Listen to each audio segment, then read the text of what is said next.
All right, what is going on? Happy Saturday. We are in beautiful-ish downtown Vancouver. I say ish because it's still the middle of winter and it's wet and it's cold and you know how that goes.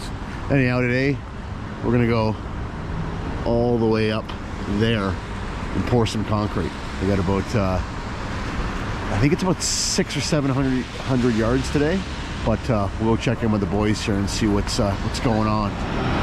All right, so I've been informed that this pour today is actually 800 yards and it's only half the slab. The other 800 yards we're gonna pour on Tuesday, because Monday is actually a holiday here in Canada. We call it Family Day. I think in the US it's actually President's Day this coming Monday as well. So, but anyhow, yeah, so lots and lots and lots of concrete. I think we're on about level 30 here. This is an office tower, so each floor is 11 feet and change. So we are getting up there, but we'll go in and check on the pump here. One thing I will say about this machine with that 13 HPD pump kit, it just ticks along. It's like it's not even working. The only thing that's working is that Mac fan clutch. But yeah, this thing has been an absolute beast for us. Obviously the boom that would go on this truck is all the way up there, so.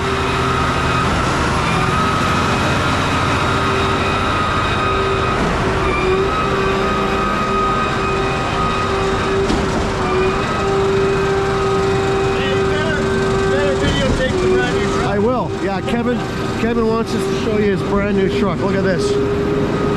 2 weeks old. Absolutely beautiful. Peterbilt with an automatic transmission. These trucks carry 10.5 cubic meters legally.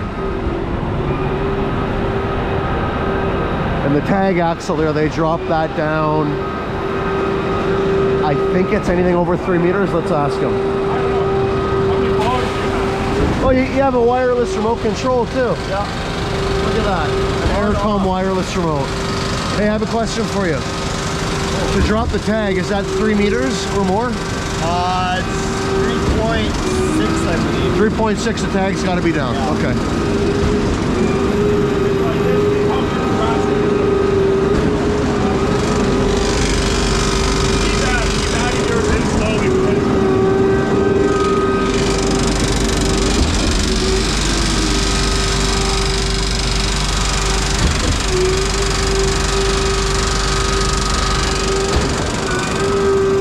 Mike is doing there, when they transition from the tail end of the one load to the start of the next, they'll blend it just in case there's any differences in slump.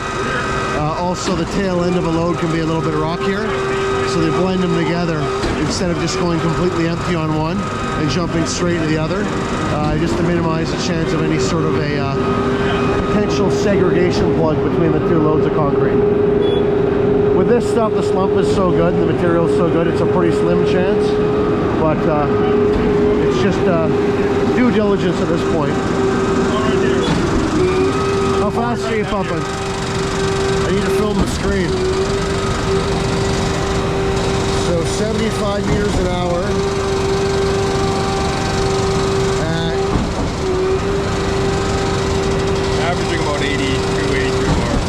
What's the max? 130 bar? 130 bar. Okay. And what do you have the volume set to? 9. 9. We're pushing through 600 feet.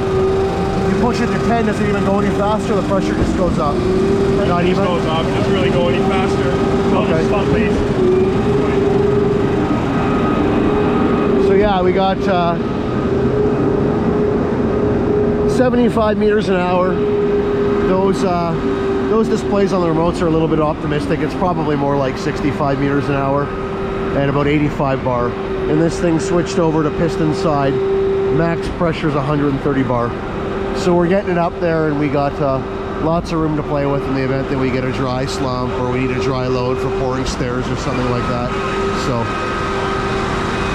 maybe when it's a little bit quieter, I'll try and climb around the pump a little bit and point out the differences between a legit high pressure pump kit, which this is, and just switching the hydraulics around on a boom pump with the standard style pump kit. So I'm going to focus mostly today on what goes on down below here, and I'll try and hang out and we'll videotape the blowdown procedure as well for cleaning the lines out. As far as what goes on up top for the for blowing the lines out on that end of things, I'll leave a link below. I have a previous video I did on the same site where we were pouring vertical. Dan and I were that day, and I'll attach that because obviously I can't be in two places at once. So I will go up top and I'll check in on my buddy Jag, and I'll bring him one of those coffees that I owe him. I think I'm down to 4 coffees, so he's redeemed 2. I owe him 4 more to make a total of 6. And yeah, we'll go say hi and see what's going in up top. One cool thing to point out while we're down here, you see this apparatus on the back end?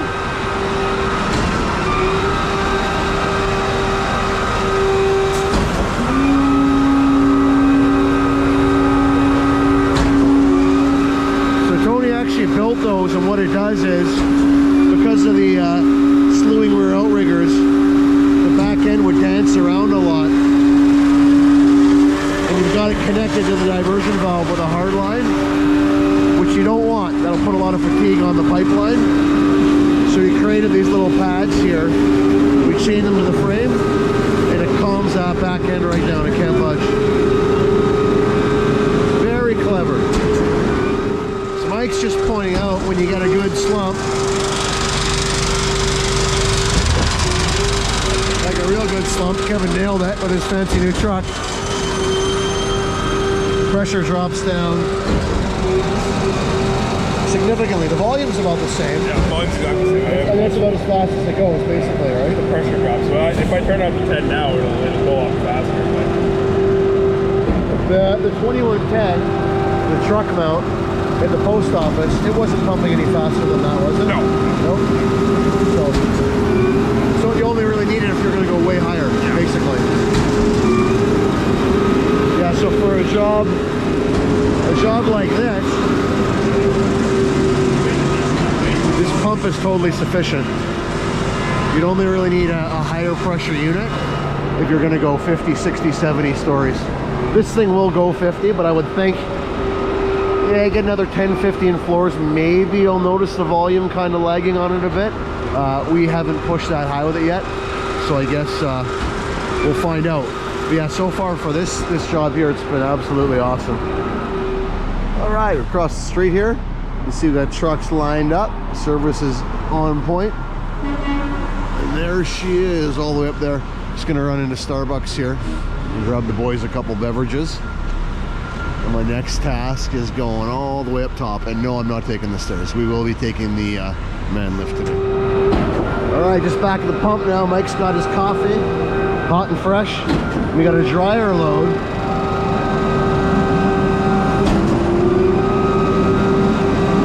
See that? Pressure up to 100 bar.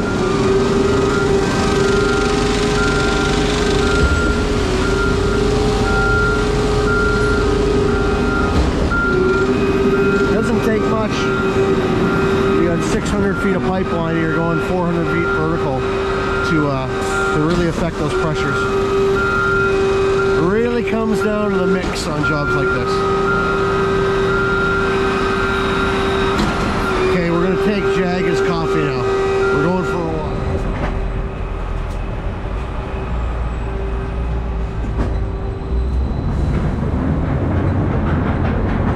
This certainly beats taking the stairs.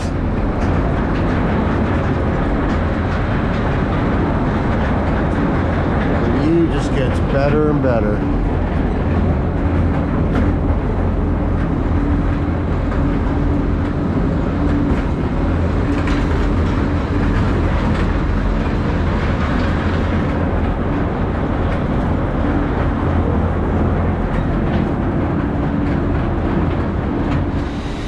Just walking the last couple floors. Now we check in on the sweet slapping sound of the pipes. Nice adjustable brackets that Tony has built in a house, I believe, for securing the pipeline. And a couple floors higher, there's our handy dandy mast system.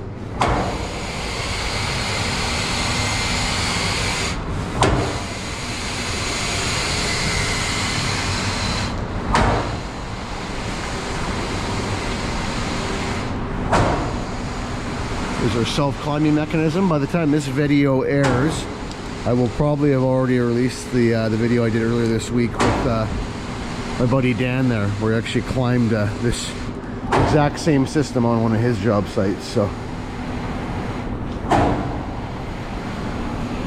but yep, all quarter wall, hardened, genuine conforms pipeline. None of the cheap stuff. So, not on jobs like this. Absolutely cannot take the risk. So,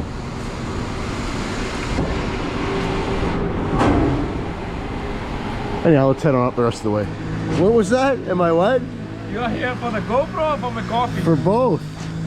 Not only a coffee. I think GoPro is the priority. And a muffin. Thank you. So we're down to 2 coffees now, right? That's 2 credits? Oh, yeah. Excellent. Thank you. Oh, so you guys got a 4.5-inch hose on there. Yes, sir. And the long, the piece of pipe is just to stabilize it and give it a couple extra feet of length, right?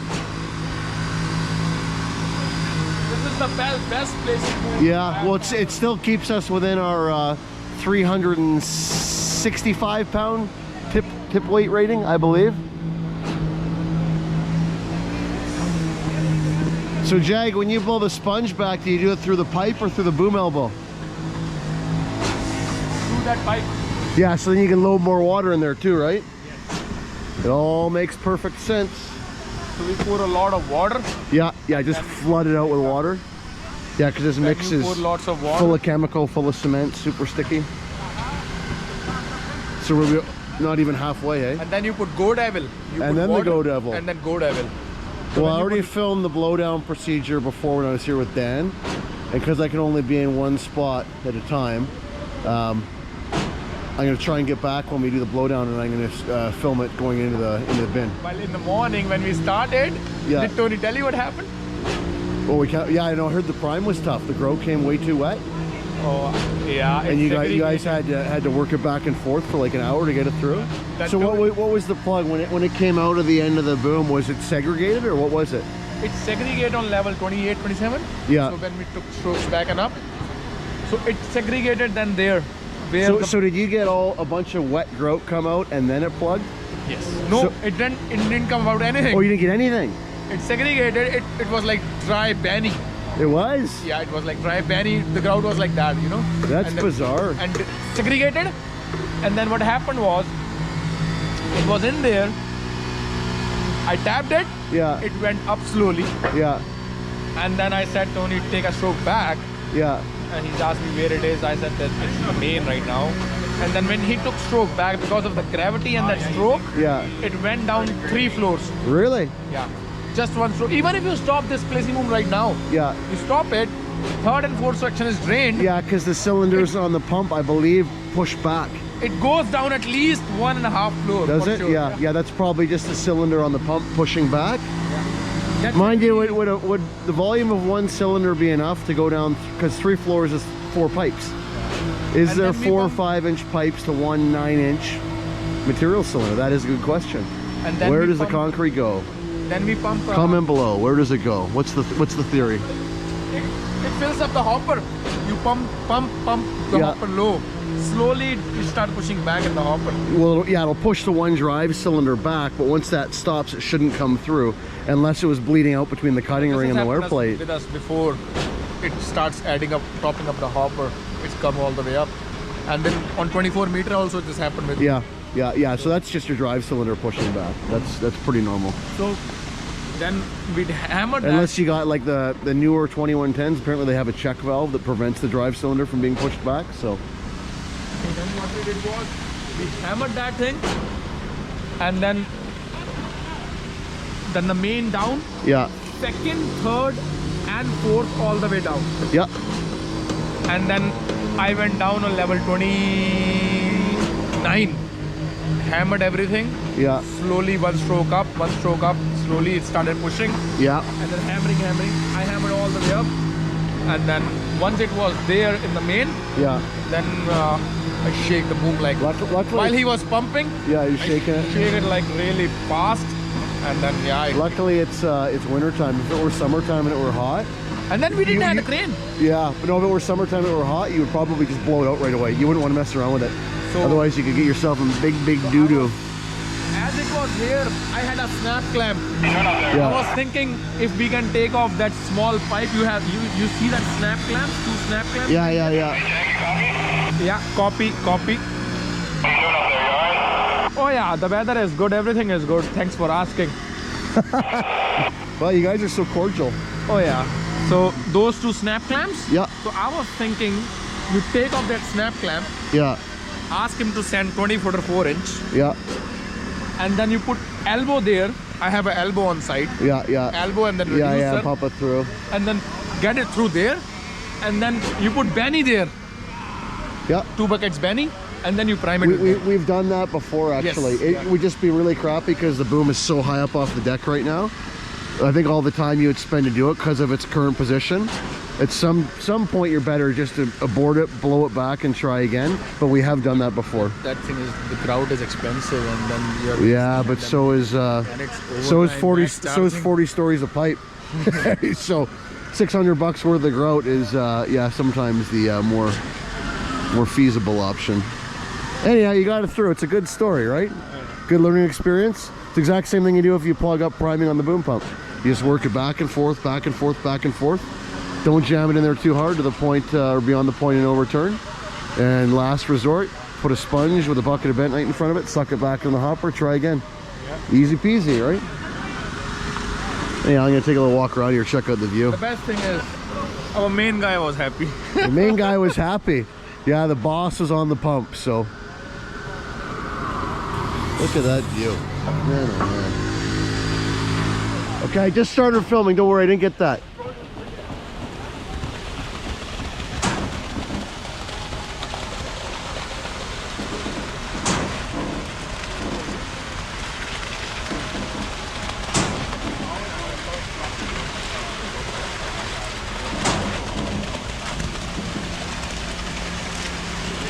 Hey Caesar, how long has that mud been down for? Probably an hour and a half. Oh, so it's kicking pretty good. Yeah. What do they got, silver or bronze or what? It's gotta have something in it, I think. Is there accelerator, do you know? Accelerator, or you don't know? It's don't know, but you can't make it. Yeah, there must be, it's gotta be something in it. Still holds me, but I can still Just barely. Yeah, you're walking on eggshells. Goosh, right through. All right, checking in on the view. Fun fact, that building right there, that office tower, 1021 Hastings, that was the very first placing boom job we ever did on our own back in 2014, I believe. And I shouldn't say on our own. We did that with a forming contractor whom we worked very, very closely with. But that was our first placing boom that we managed and pumped into on our own, would be a more accurate way of saying it. But yeah, we used a little Putzmeister BSA 2109 trailer pump on that. Awesome little pump. It definitely got the concrete up there. The volume in comparison when we stepped up to like a 2110, night and day difference. Just way more horsepower on a 2110. But anyhow, yeah, just a fun little bit of history there. So take a little walk around here, walk around to the east, and continue the tour. It's quite pretty from up here till you get down to street level and see the rampant homelessness and drug addicts and all kinds of fun stuff. Fun fact, I live about 2 miles that way, just outside of downtown. Nice and close to these job sites for when stuff goes wrong at 10 p.m. on a Friday night. Very convenient, yet inconvenient.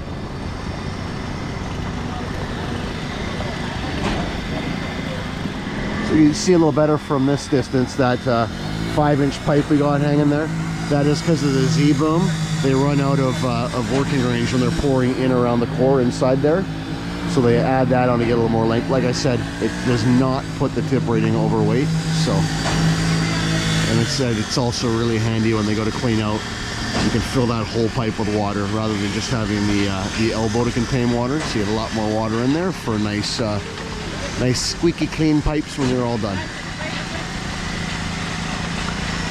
And of course, proper safety slings at each joint. Because that's how we do it. Because we've done a lot of jobs with those and they were pretty good. But yeah, this boom here is really sturdy, I will say that. It's the best ever. The best? Okay. Well, this is a non-biased channel, so you can say this is your favorite. Yeah, I would say yeah. Yeah, it's you're allowed to have favorites. You can make that statement. That's fair enough. But we have pumped a lot of concrete with those Alliance booms. But I think it's probably going to be no secret that I'm also a little bit of a Putzmeister's got a soft spot in my heart. Okay, buddy, I'm going to go down, and I probably won't see you later. I'll probably talk to you later, though. Yeah, I'll talk to you later, but I won't see you. I might talk to you on the radio. For those of you who haven't picked up on it, I am a huge proponent of Z-booms, or M-booms, if you will. The man, oh man, for placing boom. Isn't the roll and fold easier for placing boom? The roll and fold boom, most of the time?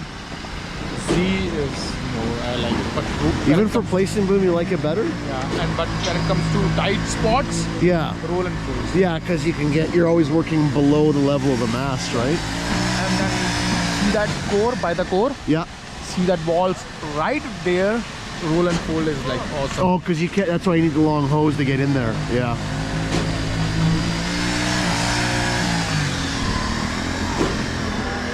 Different generations, he and I. But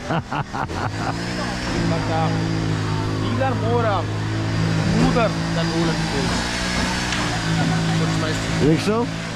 If you run it like a Z, it is, but obviously with this application you really can't. But all right, one last gander at the view before I head back down. Beautiful up here. You see the pump all the way down there.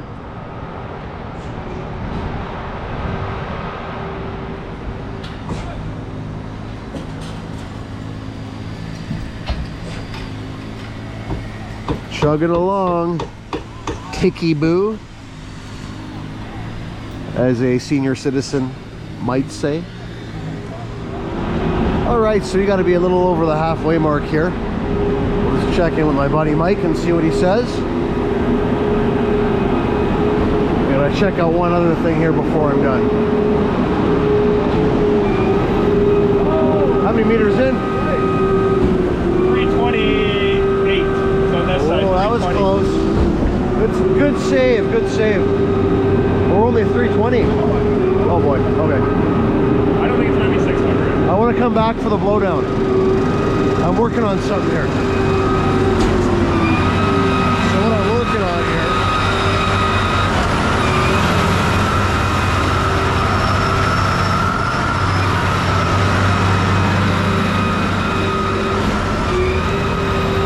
I'm gonna find a way to put my good friend Emma inside this bin, and we'll catch the blowdown.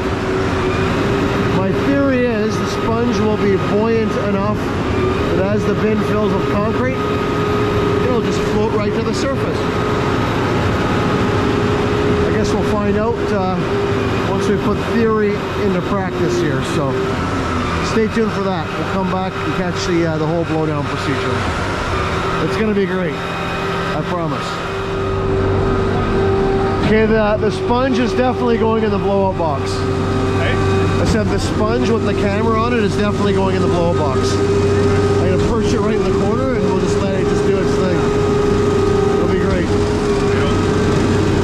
See, they don't even put anything on top. They just like leave it open like that. Yeah, it's just the poly, right? Yeah, it works pretty well actually. Yeah, it's gonna be epic. Maybe we'll try and do it at a high frame rate so we can slow it right down. See, even Mike is excited. It's great. And it takes a lot to get Mike excited. Because he's way more mature than I am. Even though he's 15 years younger than me. Maybe that says more about me than it does about him. I don't know. Anyhow, check back here. Okay, here we are. Final couple loads of concrete. The GoPro is set up in the washout bin. I did not use Emma on this one. It was not logistically sensible to do so. So I've got my magnetic mount and a string tied to it, so if and when the camera falls in the bin full of concrete, I can retrieve it. And I've got the camera remotely set up on my phone here. So you can see as the air comes out, it's going to lift this poly up. And we've got a perfect view of the discharge end. It's going to be great. So anyhow, just let the boys get caught up top here. We'll see what Mike is up to.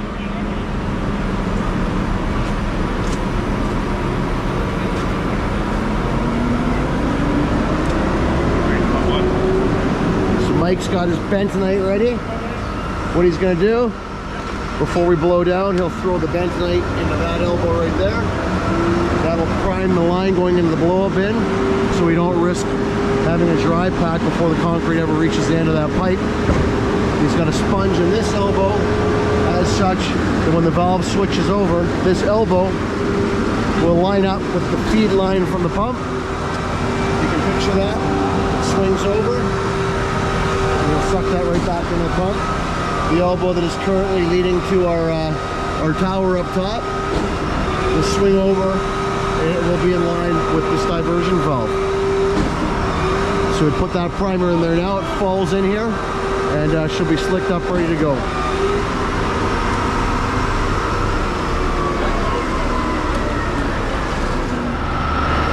All right, so we're on our last 3 or 4 cubic meters here. And what Mikey is going to do when we get down near the end, he's got a bucket of retarder. That's delay set, right? Yeah. Sweet. A bucket of delay, and he'll put it in the hopper and he'll mix it in with the last bit of concrete. And then we'll pump that retarder partway through the line. The idea is you don't want to get it all the way through the line and have it end up in the slab. But yeah, if we just mix it with the last half meter of concrete, it'll probably get 100 feet through the line, and then when we go to blow out, if we have any issues, we've got some nice delayed concrete in the system, and it gives us lots of time, or some extended amount of time, to sort things out. So that's what we always do by default. We always wet up the last bit of concrete, and we always sprinkle some retarder in there too. So we'll show you that when Mike gets onto that stuff. While we're waiting here, I remember earlier on in the day I mentioned I was going to quickly go over the pump and what makes it a legit high pressure pump versus just a standard pump with high pressure, with the line switched over to the high pressure side. So what this one's got is great big massive drive cylinders, and the rods in the water box, great big chrome rods. Look at the size of these tie rods that tie the water box to the hopper. Compared to a standard boom kit, those are probably almost double the size. It's also got massive shift cylinders.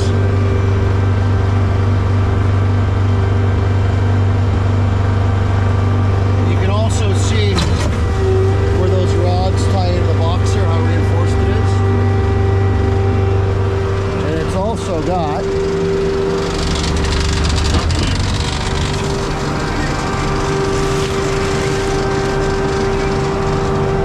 reinforced hopper. It's got this girdle that runs all the way around it. The steel itself is way heavier. All stuff specifically designed for pushing concrete this high. Whenever that pump switches over and you get that back surge of pressure in the line, it's extremely hard on the pump. So when you're shopping a high pressure pump, rather than just looking at specifications in a brochure, there's a lot more that goes into it than that. Big drive cylinders, big shift cylinders, heavily beefed up hopper, and heavy hardware tying everything together. This thing is only rated, because it's detuned, to 130 bar pressure, which is the same pressure rating you would get on a standard 16 cell boom pump. The difference being this thing has the hopper and the hardware to push 50 plus stories. A standard 16 cell, not much over 35 stories, will succumb to hopper flex, and the S2 won't want to shift over because of deflection in the hopper. So there's some big significant differences. Mike Mike is going for the delay set.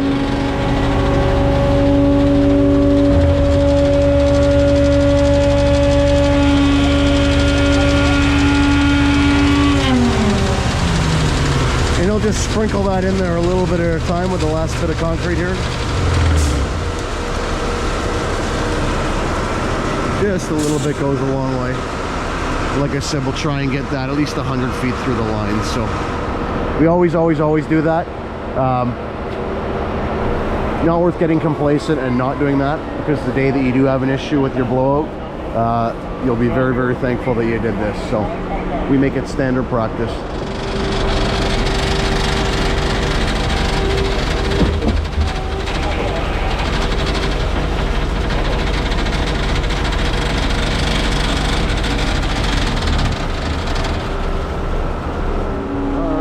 So we are done. Mike's putting the vent knight in the port. The magic moment. We left the hopper nice and low, so there's lots of room to suck back. I mean, it's only one pipe and a few elbows. We left it nice and low so it's not spilling over. And we're parked right on top of a wash pan here, so we're gonna wash it right here anyhow. Even if it did spill over a little bit, no big whoop. So let's wait for Jag up top. He's going to swing the boom around, knock the whip hose off, get the blow cap on, get the compressor fired up. And when he gives the word, we'll switch the valve over. Concrete will start going that way. We'll throw the pump in reverse right away, pull the sponge that way. Magical things will happen. It'll be great, I promise. All right, here we go. Valve shifting over. And as soon as it does, you'll hear the concrete start to come through here. And the camera should catch the action.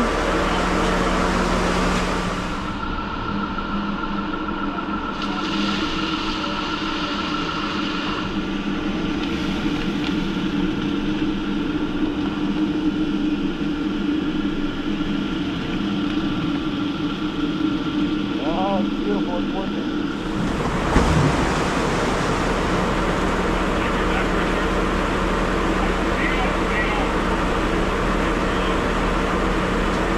Is that it, Mike? All right, that's the sponge through.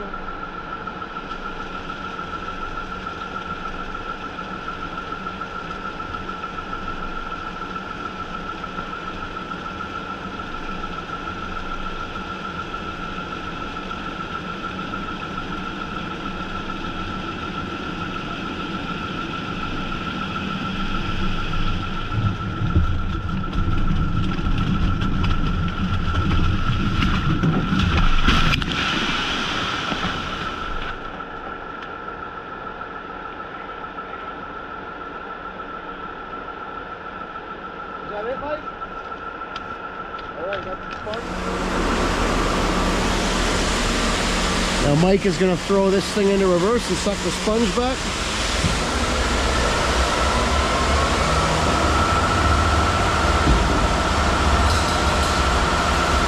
There goes the sponge. We'll give it the boot tap.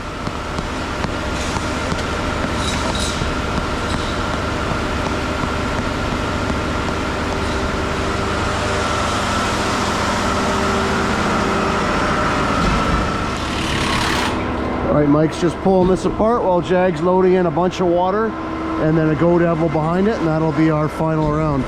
So we do one sponge, no water. That's our first round. Second round is a bunch of water and a Go Devil. A lot of guys will do multiple sponges with water in between, which also works great.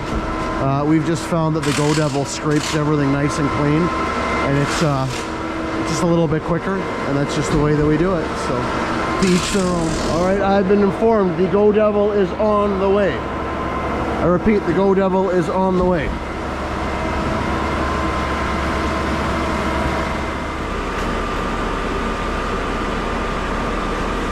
Should be coming pretty quick.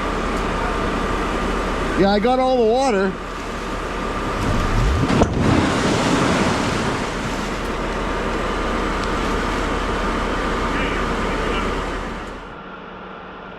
Come on, baby. Where are you at?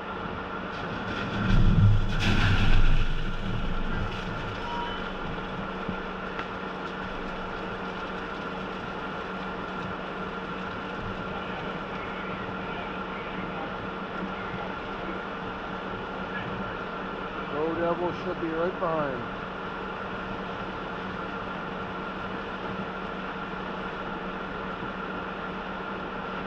Any second now.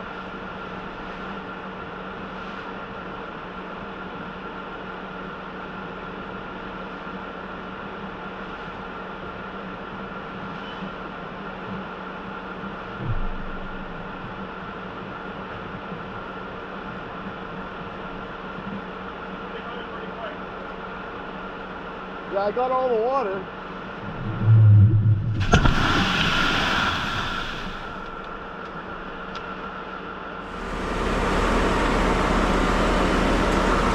They usually have to fish it out of the bin, don't they? Out of the pile of concrete? Yeah. It'll be buried in there. I honestly don't know. I haven't been here since. Oh well. We'll pull the poly off and we'll try and find our Go Devil. It eluded the camera. It came out of there so fast. It's through? Okay. It's through. Stop footage.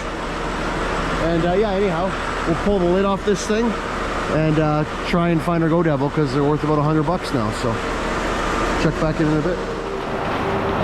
We got one sponge and look at that.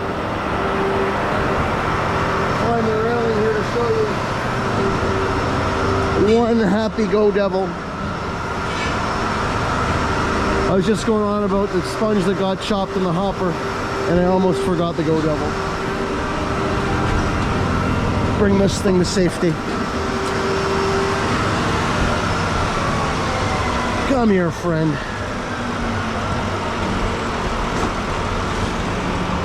So that is what we blow through on the second round. We just use the blue ones, the same ones that we use for sucking back to the boom from time to time.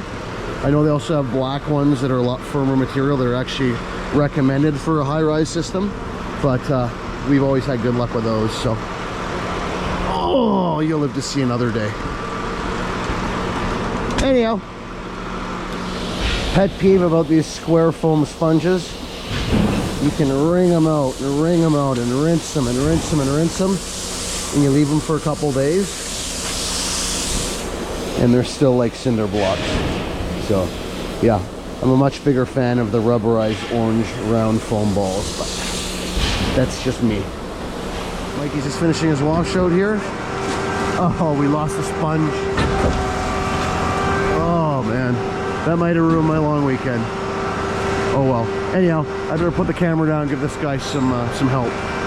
So once again, thank you for watching. Like, share, subscribe. Like, share, subscribe. Have yourself a wonderful weekend. Like, share, subscribe. Over and out.